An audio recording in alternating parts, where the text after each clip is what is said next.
Why even bother with zone 2 training? Is it just slow, boring cardio, or is it the secret sauce to better health and fast recovery? Today's video, I'm going to show you why zone 2 might be the most underrated form of exercise you're not doing enough of. So I'm Dr. Ray, I'm a physical therapist and run coach.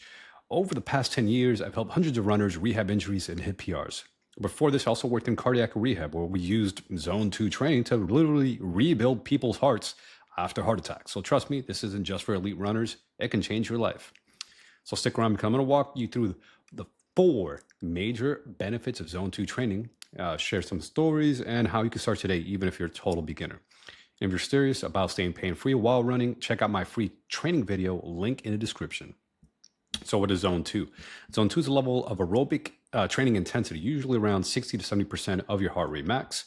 Right. So if we break up the zones into 5 zones, like zone 5 would be your maximum. Zone 1 be like you barely do nothing, you're just going for a leisurely slow walk or like sitting on the couch, you're at zone 1. Right. And then zone 2 is that brisk walking or jogging type of running.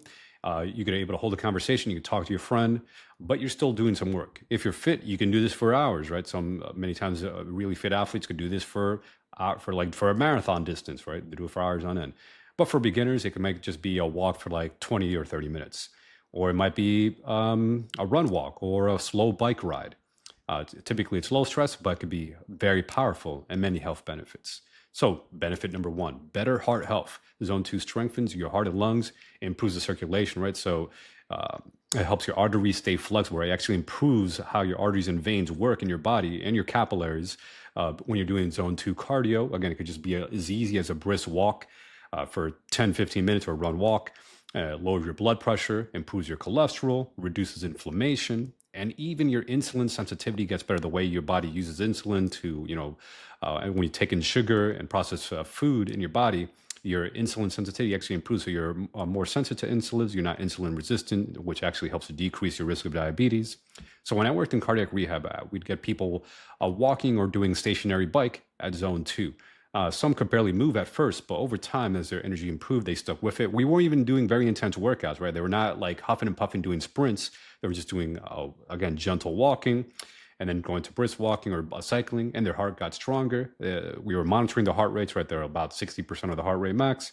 And they started doing run walk intervals, all from just training their aerobic base. Eventually some people progress to that point where they're able to do run walk intervals. Some people got back to running like 5Ks and 10Ks eventually, if they stayed consistent with the program and followed this simple advice is to stay consistent with zone 2 training, in addition to other lifestyle interventions, making sure they're eating healthy as well, right? Because you also can't just be eating a bunch of junk food, especially if you're overweight and already dealing with heart issues. Benefit number 2, fat burning and metabolic health, right? Zone 2 is your fat burning zone. You're training your body to burn more fat for energy, right? Aerobic metabolism, using oxygen to burn that fat for energy, which is a game changer for managing your weight or body composition. But here's the thing. It only works if you're not eating excessive calories, right? You're not eating a bunch of junk food or taking in a bunch of sugar, carbs, and stuff. And I get it. Now, I know a lot of experts say, hey, you need carbs. And yes, you do need carbs. But if you're trying to lose weight or if you're overweight, eating too much, even if you think it's good carbs, right, like a bunch of like gel packets, if you're overweight, it's just going to keep you the same weight. All right. So you're going to stall out if you're trying to lose weight. So when I work with clients who are trying to lose weight, I often have them do zone 2 cardio first thing in the morning. No breakfast, just water or plain tea or black coffee. And call that a depletion run, right? You're running on a fasted state, right? Whatever food you ate the night before for dinner, and then you're doing this thing first thing in the morning, this steady state cardio, right? You could run, walk, bike. It trains your body to use fat more efficiently. You actually burn more fat in this depleted state. And it's actually great for weight loss, right? Before any run coaches or experts may lose their mind over this, just understand I'm not advocating this for someone who's underweight, right? If you're very, very thin, there's no need to do this, right? You could just do your zone 2 cardio and, have your gel packets and all that stuff. If you're training for a marathon, that's different. If you're not looking for weight loss, you don't have to follow this advice. And also, if you have a history of eating disorder, skip this part. Again, I'm not advocating for someone with an eating disorder to, do this type of strategy. So this isn't about starving yourself, but for the average person, again, if you're overweight or trying to lose weight, right? If you're overweight, again, a strategic fasted zone 2 cardio can be a great tool. Benefit number 3, recovery and endurance. Zone 2 is perfect for active recovery, right? It boosts blood flow, helps clear inflammation, reduces soreness after hard training days. But here's the problem. Most runners think they're doing zone 2 running, but they're actually in zone 3. They're actually just going too fast. It's just too much stress on the body to recover, right? So they have to go slower to actually get the benefits of recovery. But many times they're stubborn. They don't want to do that. I get it. I used to be that runner as well. I'm like, oh, I have to run. If I'm not running, it doesn't count. But you can do zone 2 with walking. You can just walk and get zone 2. So I've had clients who aren't even runners use zone 2 with walking or cycling, and they could get pain relief. Actually, just 10 minutes at that zone 2 intensity, you just be on a bike, can actually help with endorphins and recovery. So if you're recovering from an injury, you could do cycling. Maybe you're not able to run, or you may even need to do long distance walking. You could go on a stationary bike and get zone 2 benefits and even get some pain relief from it. And then if you do it for an hour, that's where you go into that runner's high. And again, you don't have to necessarily run if you can't tolerate a whole hour of running. You could do it on a bike, or you could walk, and that's going to help you get endorphins, which helps decrease your pain. Right, movement is medicine.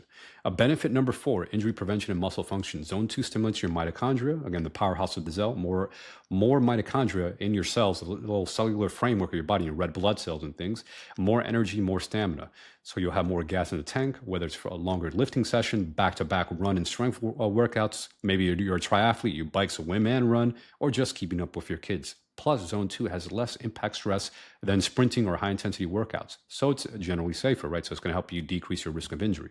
So when I work with runners in their 40s, 50s, and 60s, I'll have them do just 2 to 3 days a week of running max.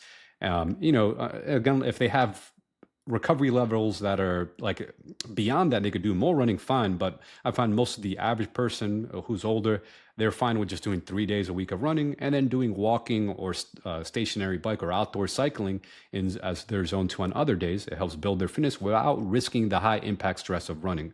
So running can put anywhere from 2 to 3 times body weight. And then if you're sprinting, that's like 4 to 5 times body weight, right? So if you're doing zone 2, it's going to be on the lower end, like about 2 times body weight. But if you're running fast, right, a hard run, that's zone 4, zone 5, you're looking at 3 and above times body weight. So that could be a huge difference, right? So if you're 100 pounds, right, we're looking from 200 to 300 pounds, or even 500 pounds if you're like, pure sprinting, right? So zone 2 is going to help decrease some of that impact. But again, if your body can't handle running, because even sometimes for a lot of older runners, even though it's zone 2 running, it'd still be too much impact stress. You could walk or do stationary bike.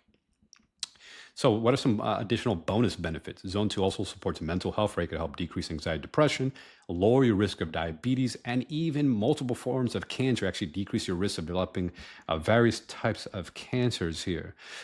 Things like colon cancer, head and neck cancer, gastric, kidney, lung, liver cancer. It's actually shown to help decrease your risk of all these different types of cancers, right? So another benefit is that it's sustainable. Unlike high intensity, high interval workouts, you can do zone 2 cardio workouts multiple times a week without burning out or getting a risk of injury, or decreasing that risk of injury. So if this was helpful and you want help building your zone 2 training plan, and this helps you keep running strong without injuries, and you need additional help, check out my free training video, a link in the description.